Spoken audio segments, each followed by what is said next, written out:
कल हम लोग अकाउंटिंग सिस्टम के बारे में पढ़े थे। अकाउंटिंग सिस्टम में हम लोगों ने पढ़ा था कि इंग्लिश सिस्टम के 3 सिस्टम होते हैं। एक होता है कैश सिस्टम, दूसरा होता है सिंगल एंट्री सिस्टम,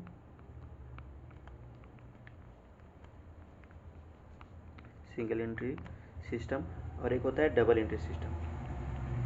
ठीक है, double entry system.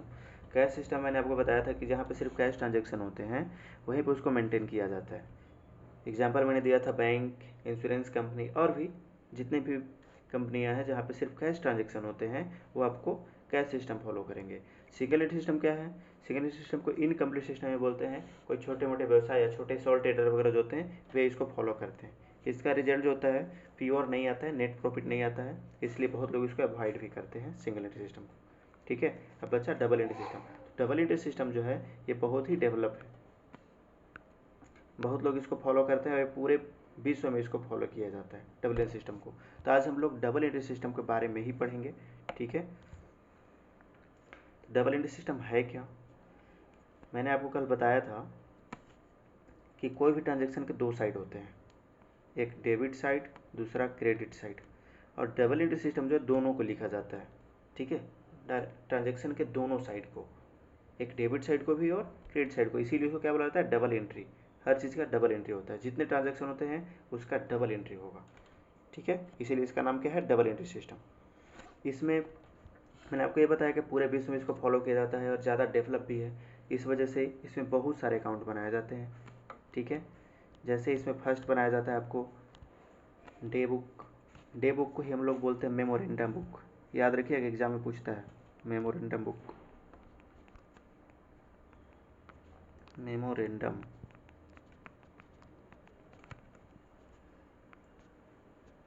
Memorandum book भी बोलते हैं, इसी को हम लोग रफ बुक भी बोलते हैं, इसी को हम लोग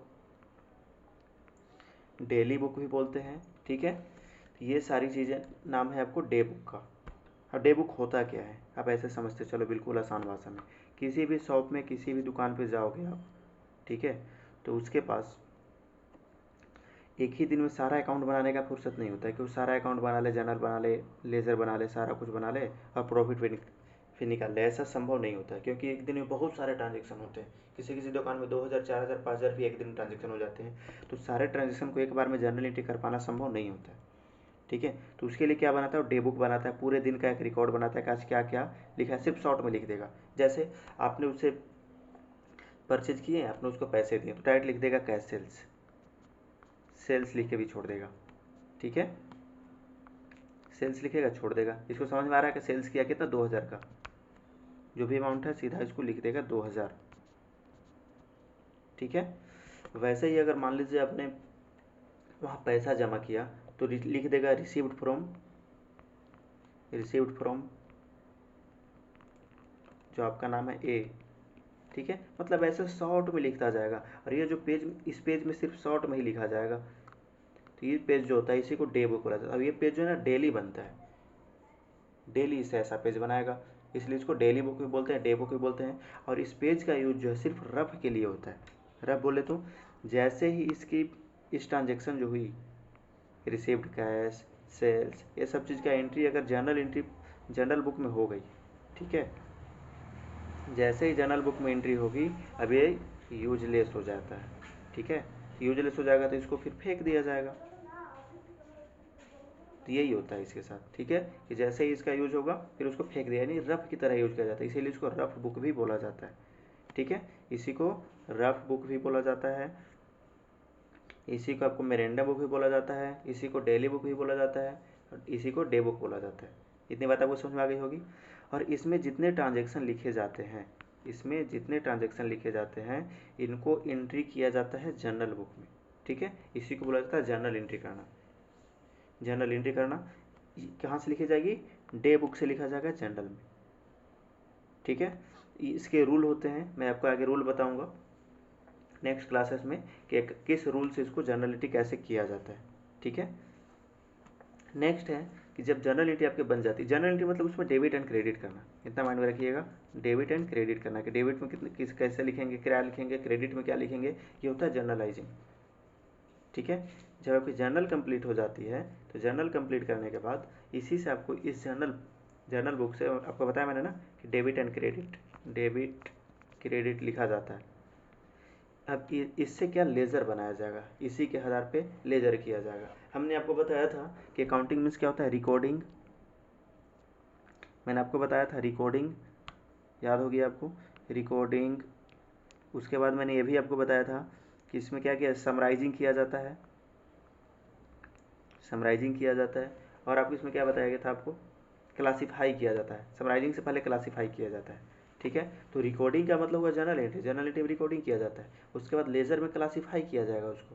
ठीक है, और ट्रायल बैलेंस में उसको समराइज किया जाता है। इतनी बात को आप ध्यान रखिएगा।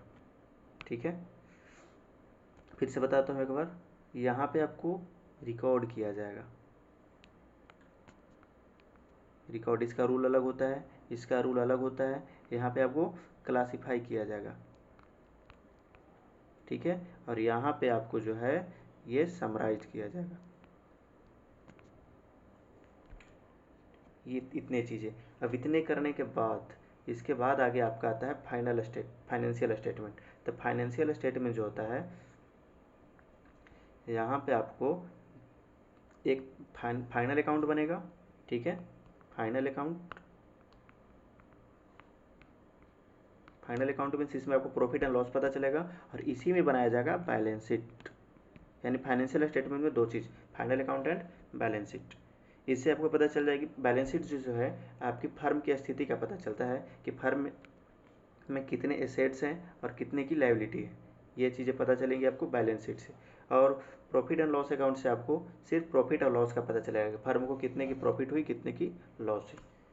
तो ये था आपका डबल एंट्री सिस्टम। इतने इसमें कितने अकाउंट मेंटेन किए गए, एक आपका डे बुक, फिर जर्नल एंट्री, फिर लेजर अकाउंट, फिर ट्रायल बैलेंस, और फिर फाइनेंशियल अकाउंट। इतने सारी चीज़ें बनाई जाती हैं, तभी डबल एंट्री कंप्लीट होता है।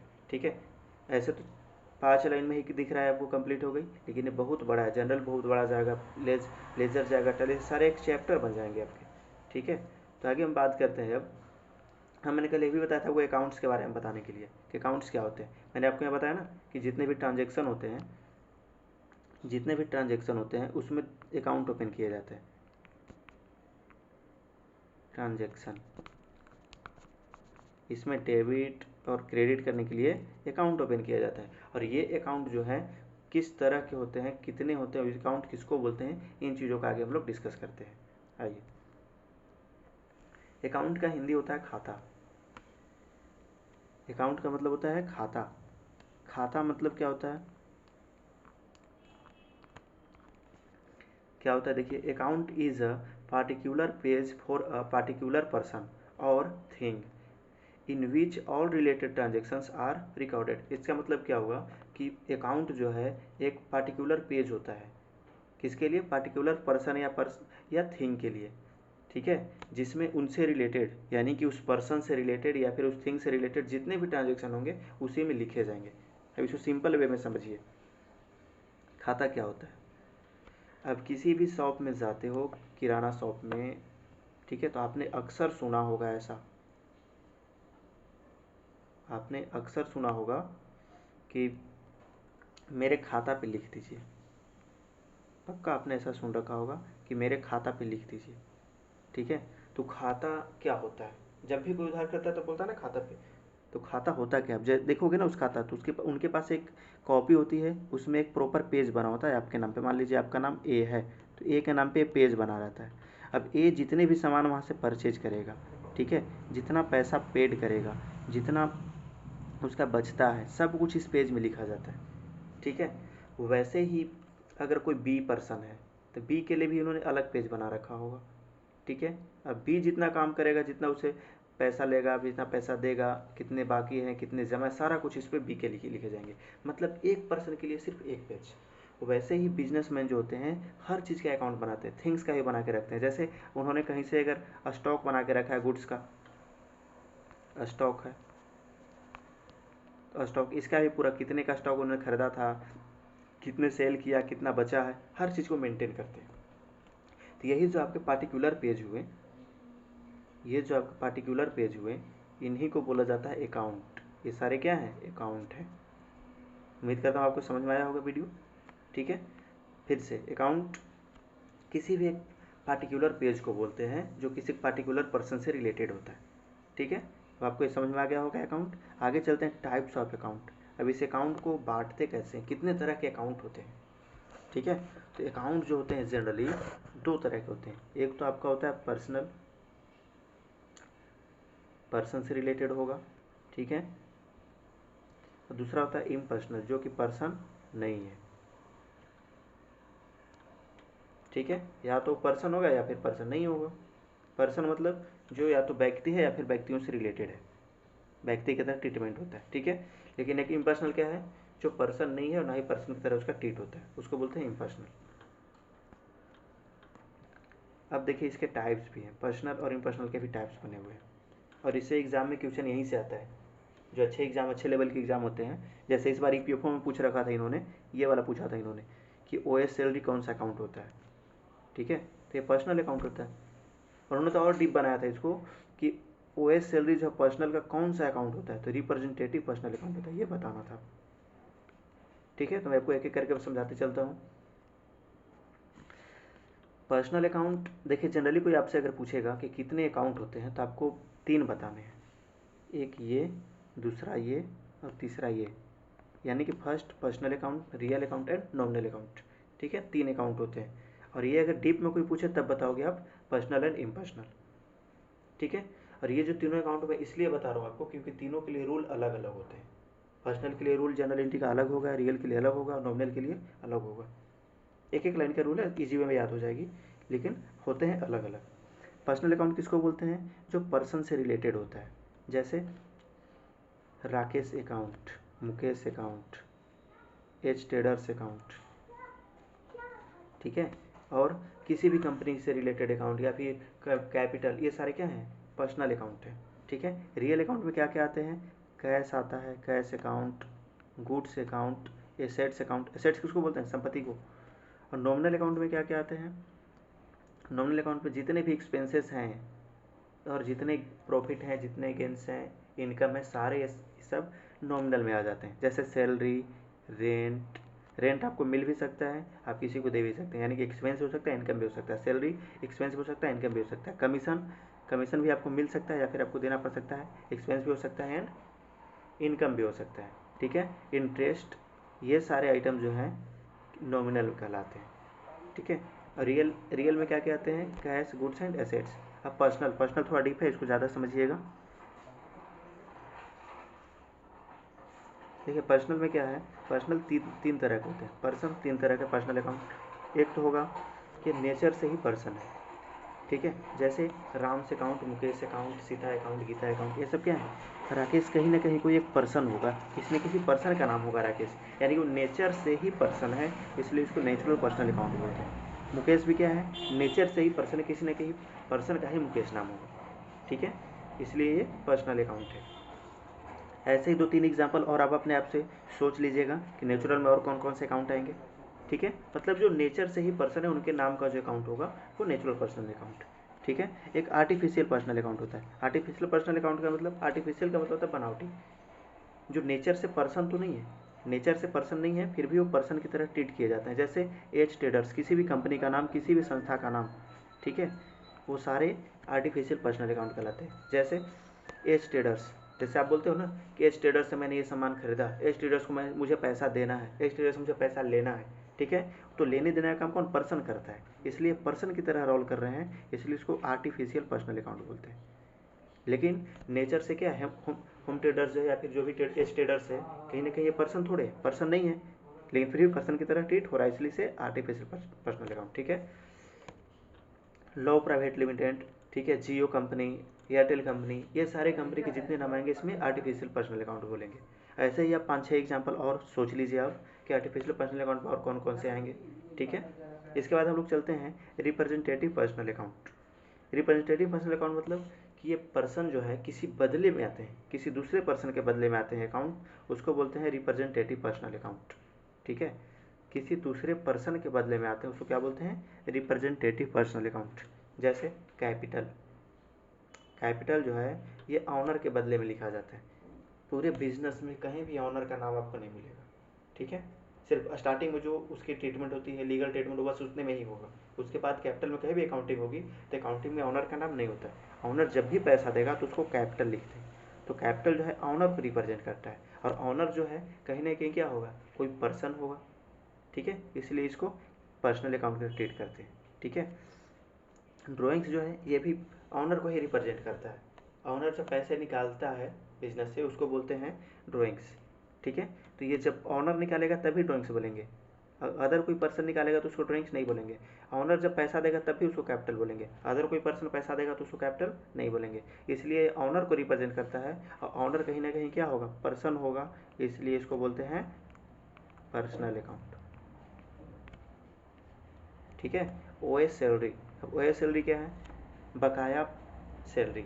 बकाया सैलरी जो है, जैसे मान लो कि एक पर्सन की अगर बकाया सैलरी आपने रखी है किसी एक का, तो आप उसका नाम लिख सकते हैं। पर अगर बहुत सारे एम्प्लॉई हैं, सबका सैलरी बाकी है, तो उसमें लिखना मुश्किल हो जाएगा। जैसे 10 एम्प्लॉई हैं, सबको 10-10 हज़ार रुपये देने हैं, तो 1 लाख रुपये डायरेक्ट लिख दोगे। ओ एस सैलरी कितना है, अभी बकाया सैलरी और आपको देना कितना, 1 लाख रुपये ओ एस सैलरी। तो ओ एस सैलरी जो अकाउंट खुला है किसके बदले में आया है, जो 10 पर्सन थे जिनको आपको सैलरी देनी, उनके बदले में अकाउंट ओपन किया गया है, इसलिए जो हो गई आपकी पर्सनल अकाउंट हो गई, ठीक है। उन पर्सन के बदले में आ गया, तो इसको बोलेंगे representative personal account. O S rent, rent भी जो है किसी न किसी पर्सन को रिप्रेजेंट करता है, कि 10 पर्सन को देने हैं, 5 पर्सन, जितने भी पर्सन को देने हैं, इसलिए इसको भी बोलेंगे क्या, रिप्रेजेंटेटिव पर्सनल अकाउंट। यानी कि जितने भी एक्सपेंसेस या फिर इनकम जो कि भी आउटस्टैंडिंग है, आपको मिलने वाले हैं या फिर आपको देने हैं, ये सारे जो होते हैं उनके पहले अगर ओ एस लग गया, आउटस्टैंडिंग, तो माइंड में रखिएगा कि ये आपके हो जाएंगे रिप्रेजेंटेटिव पर्सनल अकाउंट। तो ऐसे ही 5-6 एग्जाम्पल और आप सोच लीजिए कि इसमें और क्या क्या आ सकते हैं, ताकि आपको इन फ्यूचर आपको कहीं भी दिक्कत ना हो, ठीक है। एक बार फिर से मैं रियल नॉमिनल को कॉल कर देता हूँ। रियल में आता है कैश, गुड्स एंड एसेट्स, यानी ये कहीं ना कहीं तीनों एसेट्स के ही टाइप है, ठीक है। तो टोटल एसेट्स इसमें आ जाते हैं, और एसेट्स में आपको एक चीज़ मिलेगा, आपको टेंजिबल एंड इनटेंजिबल। इस बात का आप ध्यान रखिएगा अच्छी तरह से। टेंजिबल का मतलब होता है जिसको हम देख सकते हैं, जिसका फिजिकल एग्जिस्टेंस होता है, tangible.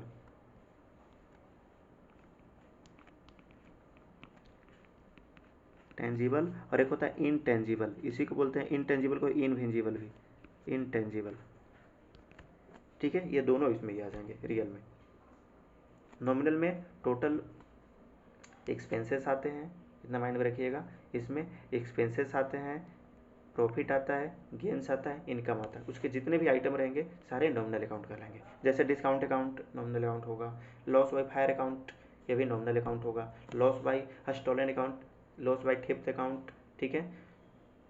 Interest account, commission account, rent account, salary account, सारे सब क्या है, नॉमिनल अकाउंट है, ठीक है। मशीनरी अकाउंट रहेगा तो क्या होगा, वो एसेट्स है, मशीनरी एसेट्स है तो रियल अकाउंट होगा।